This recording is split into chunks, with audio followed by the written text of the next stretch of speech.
Black Rock City est une utopie, un endroit qui ne peut exister ailleurs. Ici par contre, peut-être pas pour longtemps, mais elle existe. Une fois que vous avez créé la ville de vos rêves, il est logique d'avoir les lois de vos rêves qui ne fonctionneraient jamais dans la vie réelle. Pourtant, elles existent. La première loi concerne l'argent, et l'argent ne peut acheter que du café et de la glace. Pour le reste, il y a une remise de 100%. Ici, tout est gratuit. Bar gratuit, nourriture gratuite. Les activités sont également gratuites. Par exemple, de la bière dans le frigo. Vous n'avez qu'à vous servir. La plupart des choses sont gratuites ici. Et si vous avez besoin de quelque chose, il suffit de le demander. Burning Man est une vision utopique des relations humaines. Quelque chose qui pourrait exister en théorie. Ce modèle de relation, établi entre les gens, est proche de l'idéal. Chacun fait quelque chose pour le bénéfice des autres. Burning Man est un exemple de société idéale, au milieu du désert du Nevada. Certains réparent des vélos, car les vélos sont extrêmement utiles et ont tendance à se casser. Et d'autres réparent des chaussures. Vous laisserez vos sandales déchirées et les récupérerez pour les faire réparer le lendemain. Gratuitement, bien sûr. D'autres ouvrent des magasins de vêtements, où l'on prend ce que l'on a besoin. Certains vous aspergent d'eau, ce qui, croyez-moi, est très pratique. D'autres distribuent des fruits, font des bonbons ou vous versent de la bière, juste parce que quelqu'un doit le faire. Je suis au milieu de Playa. Il fait si chaud ici. Et ces types arrivent dans une voiture d'art et me disent « Mec, tu veux peut-être un iced tea ?» Et moi je dis « Pourquoi pas ?» Tout le monde partage ici. C'est tellement incroyable. Quand on a du temps libre, on peut manger gratuitement toute la semaine. Qu'est-ce qu'on attend? За хот-догами. Здесь бесплатно раздают. Каждый день будут 3:30 дня раздавать хот-доги. И вот тебе очередь, пожалуйста. Une telle file d'attente vous retardera d'environ 20 minutes. Mais bon, c'est de la nourriture gratuite à la fin de la journée. Thank you. You're welcome. Il en va de même pour les petits déjeuners et les dîners. La nourriture gratuite est partout où il y a une file d'attente.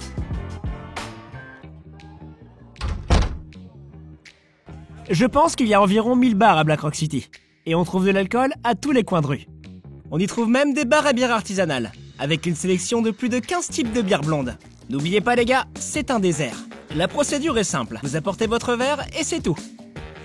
Étonnamment, ceux qui vous invitent dans leur bar insistent que vous entriez et que vous en buviez.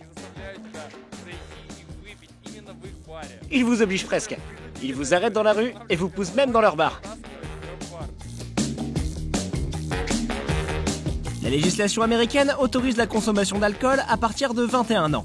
C'est pourquoi on vous demandera peut-être de présenter votre carte d'identité, dont le scan est imprimé sur les verres. J'ai oublié de mentionner que tout le monde porte ses propres verres, car la vaisselle en plastique est pratiquement inexistante ici.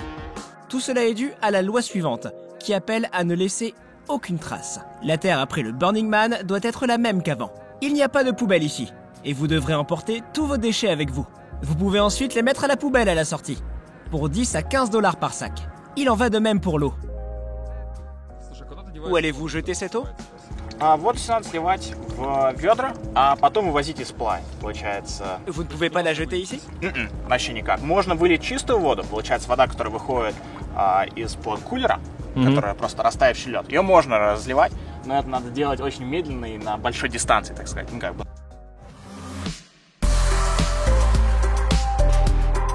Les marques sont interdites à Black Rock City. Vous n'en verrez aucune ici. Et j'ai dû tout scotcher quand j'étais chez moi.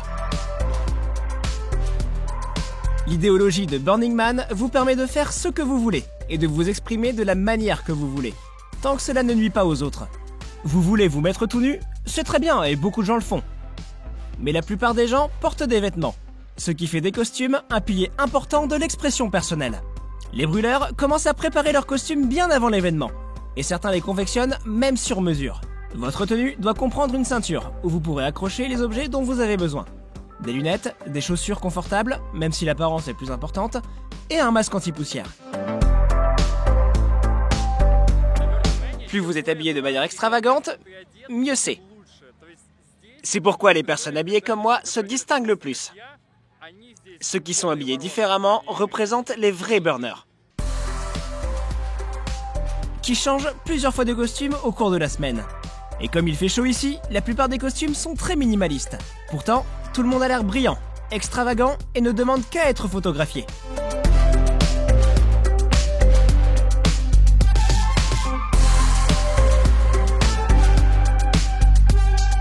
En ce qui concerne la vie quotidienne, les tentes sont l'option la plus économique. Mais comme il fait très chaud, certaines personnes optent pour des tentes thermiques spéciales. D'autres vivent dans des caravanes, tandis que les plus aisés se déplacent en camping-car de luxe. Tout le monde s'efforce d'ajouter du confort à son lieu de vie, et certains parviennent à trouver le bon filon. Étant donné que nous sommes dans un désert.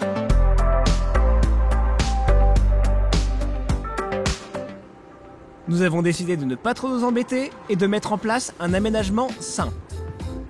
Le plus important, c'est que notre réfrigérateur soit rempli de bonnes choses, tandis que le congélateur était surchargé, avec la nourriture que les gars avec qui je vivais avaient emballée. En fait, il y en a tellement eu que la moitié est retournée chez eux. Pour que vous compreniez bien à quel point nous étions préparés, nous avions même apporté un shampoing sans rinçage. L'eau, qui est la ressource la plus précieuse, doit être apportée dans des réservoirs, et vous en aurez besoin en abondance. Mais il n'y en a pas assez pour se doucher. Et c'est ainsi que j'ai pris mon bain. Oui, toute une semaine. Cela semble beaucoup, mais ce n'est pas une tragédie. La vaisselle est lavée de la même manière. Burning Man, c'est un peu comme un cours de formation sur la façon d'utiliser les lingettes humides au maximum. Les lingettes humides sont extrêmement importantes ici, car le désert de Black Rock est réputé pour ses tempêtes de sable. Les gens essayent de s'en protéger, mais le sable se retrouve quand même partout, car il est constitué de minuscules particules. Une fois que la tempête arrive, les environs ressemblent au film The Mist, avec une visibilité réduite à environ 5 mètres.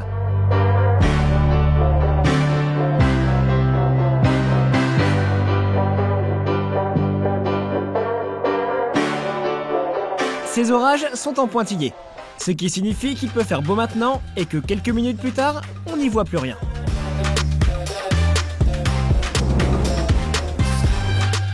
On s'y habitue. Voici à quoi vous ressemblerez après un petit orage. Quant à mon appareil photo, ce Burning Man a été son dernier spectacle. Il en va de même pour mes vêtements, alors que mes Converse sont maintenant une œuvre d'art dans mon studio. Je n'ai même pas pris la peine de les nettoyer. Il y a quelque chose de primitif dans tout ce qui se passe à Playa. Alors que dans notre vie normale, nous refusons de nous rétrograder, de vivre dans la saleté et d'être la saleté ici, pendant ces 7 jours, je pense que la plupart commencent à l'apprécier. Comme il n'y a pas de connexion téléphonique dans le désert, le seul moyen de contacter vos amis et d'organiser une rencontre, c'est d'écrire une lettre et de la laisser dans un endroit désigné. Et seulement s'ils tombent dessus, vous vous rencontrerez. Ce n'est pas une vie facile, je vous le dis. Certaines personnes que j'ai rencontrées ici, j'ai eu du mal à les retrouver plus tard. Et je n'ai tout simplement pas pensé à laisser de message.